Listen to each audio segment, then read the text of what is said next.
What up, everybody? We're gonna go over my thoughts on fall of 2022, giving you my little bit of insight, but better yet, this information and how it can help you potentially go through some rough stuff in the fall. Now, some of the stuff we've seen online or through media, you can already taste a little bit of what might be coming.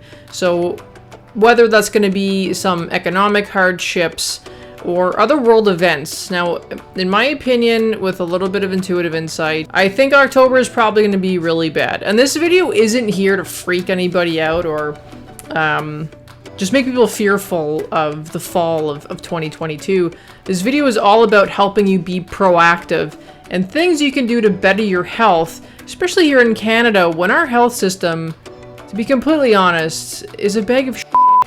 Currently, we don't have a lot of hospital staff, we're losing doctors, so this is leading to a really long wait time at the hospitals. You can barely get in with your family doctor, so people are frustrated. There's people who have some issues and they really want a doctor to help them, but again, this video I want to give some tips to maybe change your position, so if stuff does go awry in the fall, you're in a better position than you were today. So if you're not already following, please like, subscribe, and hit that notification bell so you know when I'm putting up another video. And it also does greatly help me out with YouTube.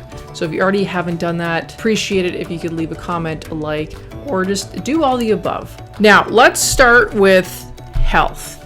Now, many of you that have been following me for years, or maybe maybe you're just following me, you might either get the inkling or you might understand that I'm big into biohacking. I'm big into figuring out how my body is functioning and what good things that I should be doing to help myself out. And if you have watched my previous videos, you know I've done everything from hardcore carnivore to now recently a candida cleanse, which I'm just ending.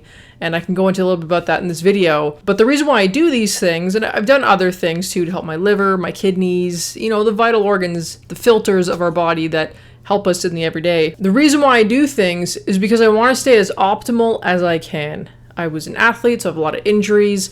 I've had concussions. I've had a lot of stress. Stress is horrible. And if you can do things to help inside your body run efficiently, you're ahead of the game, because then you won't necessarily need to always have to go to these doctor's appointments. Now, getting your blood work annually is great, and sometimes even every 6 months just to make sure is a great idea. So if you're someone who's suffering from maybe some gut issues, maybe you have a lot of overall pain, here are some things that I want you to do to help mitigate or even get rid of.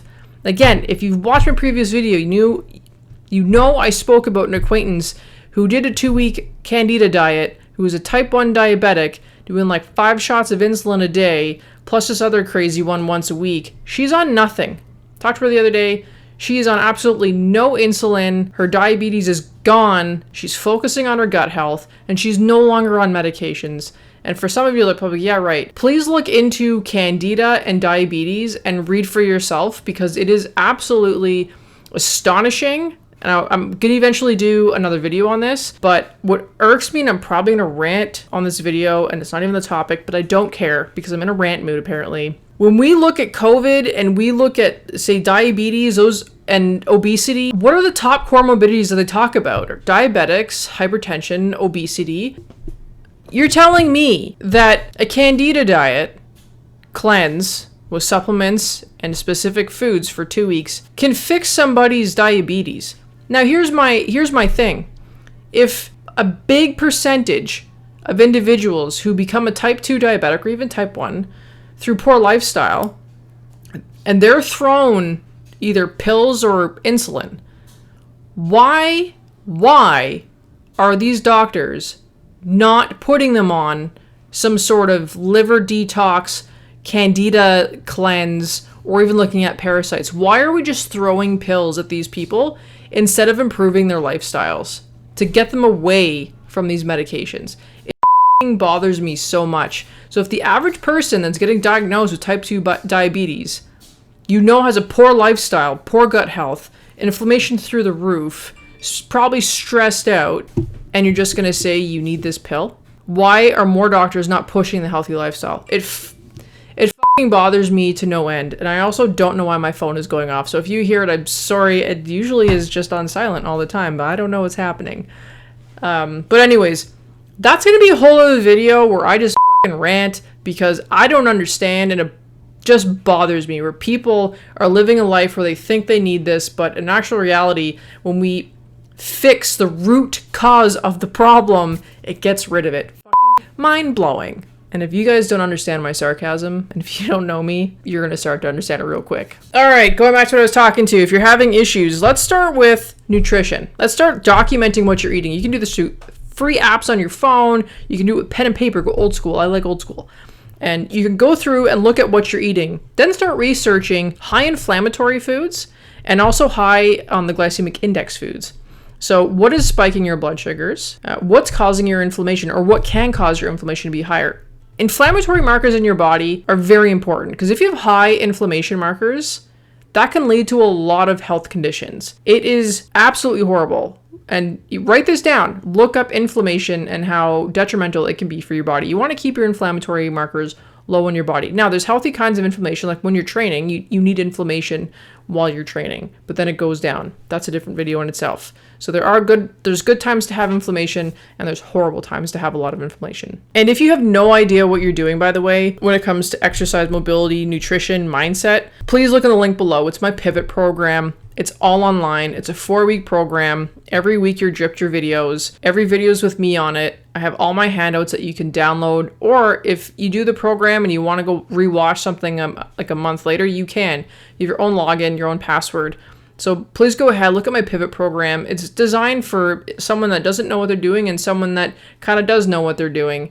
We go mindset first week, nutrition, exercise, and we put it all together in the end. There's also a private Facebook group. So it's all online. You can do it from anywhere, from your phone, your tablet, wherever. And it's there to help you guys so that you no longer have to live a life of being in pain or brain fog or not understanding things. And I give you all the tools in that program. So going off about online courses, there's a ton of material through Google. It's free. There's a lot of free material when it comes to understanding what role does the liver play with, say, diabetes? What role does the liver play with hormones? These are things that we need to start teaching ourselves and not just hope that we can go see a doctor and they can help us. What role do your kidneys play within your body? What role does your adrenals play when it comes to stress, and how can that mess up, say, thyroid or hormones? What kind of detriment can that be to you? You know, what role does insulin resistance play within the body? These are all things I want everybody to really start learning and understanding, and knowing that, hey, I can actually help myself through lifestyle changes. And we know this, and a lot of you know this, but you park it over here. You don't want to listen to it. You just want the easy way out. And some people will say, well, you only live once, so they're just drinking every weekend and destroying their body. What if you only live once till 90, and the last 30 to 40 years of your life is painful as shit? Huh? So what can you do to better yourself now? The other thing we want to look at, especially with, if you hear my other dog, I'm sorry, I have two of them running around downstairs. Now, again, going into the fall, I don't think the fall is going to be that fun, but we're going to make it what we can. So from September to November, it's going to be a bit of a shit show. And what's important is who you hang around. What is your circle like? Do you have people who are just dead wood? Get them out. Create a community, one that you can help one another through hard times. You do not need any kind of negativity in your life going through the fall. Let this be Ashley's warning to everyone. Really hone in. But even take that part out. Just don't have negative people in your circle anyway, because it lowers your vibration. So let's focus on who we have in our circle. And as some people like to say, you are who you hang around. So focus on your circle and make sure it's a positive one so you can get through the fall on a good foot. Movement, exercise. Those are huge. Get out and walk, run, go on a bike, rollerblade, go to the pool, go to the gym, group fitness class. Do something to get your body moving, because getting your body moving will also help your mental state. Especially going through the fall when we get less daylight, this is super important. So being active, eating correctly, having the right people around you during the fall when that light's going down and hitting the fan is absolutely crucial. And you can do it. People say, I can't do this. You can. You can do it. It's just your asshole in the back of your head and your subconscious being like, no, you can't. You can. You just have to make the effort forward to make the right changes. If you don't have a doctor, now this is probably more of a Canadian thing, but if you don't have a family doctor, look for either a walk-in clinic that you trust or look online for nurse practitioners. I enjoy nurse practitioners that use functional range, but look them up. Yes, you may have to pay out of pocket, but I'm telling you, it's well worth it. From my experience, paying a nurse practitioner to sit with her for a half an hour, and it's more telemedicine that I did. You're sitting on there, there's no rush, you don't feel stupid, you're asking a million questions, it's a half an hour long, and they educate you and then work with you. That's my experience anyway, and it's money well spent. So finding different routes of healthcare is also super important, and not just getting through the fall and we see this crisis happening in Canada. I was doing this before the crisis happened. So look at ways that you can bring in healthy tools. Maybe it's a nurse practitioner, maybe it's a naturopathic doctor. Maybe you do find a really good family doctor. Awesome. Again, people you hang around, what you're putting into your body, how are you moving? These are all super important. And one of the biggest, is stop living in fear. We have gone through 2 years or over almost, 2 years, 2.5 years of just craziness. And a lot of people are fearful to either just walk out of their house or they're fearful to start something because all of this stuff has put you in fear of shutting down. Stop living in fear. What good is living in fear doing for you? Probably absolutely nothing, and creating more anxiety than you even need. So if you want to start a project, start the fucking project.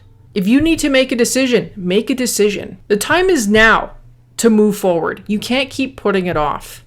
Fear does nothing for you. If anything, it should be propelling you and pushing you to look fear in the face and tell it to fuck off. Right now, you should be looking at all sorts of different options. So do not let the fear hamper you or blind you or make you deaf to all the opportunities that are right in front of you. So if you're someone who's fearful of the fall, I want you to listen to the words that are coming out of my face hole, and I want you to start to make positive changes so that this next year, you're not even fazed by it. You can walk through any kind of hardship with your head held high, your shoulders back, with a breeze. Because there's going to be a lot of people going through some hardships, especially this fall, that are confused, that are angry, and don't know what to do. So take the steps and start to fix your surroundings, fix stuff that you're going through, make yourself healthy inside and out. And again, if you need help trying to understand better mindset, to understand nutrition, to understand exercise as an individual, please look at my pivot program in the description below. Now, if you have questions for me, like, subscribe, and again, hit that notifications bell. Comment in the comment section below. Ask me a question. I'm hoping I can answer it for you. If I can't, then I'll get the answer. But let me know what you're struggling with, especially from the last 2 years.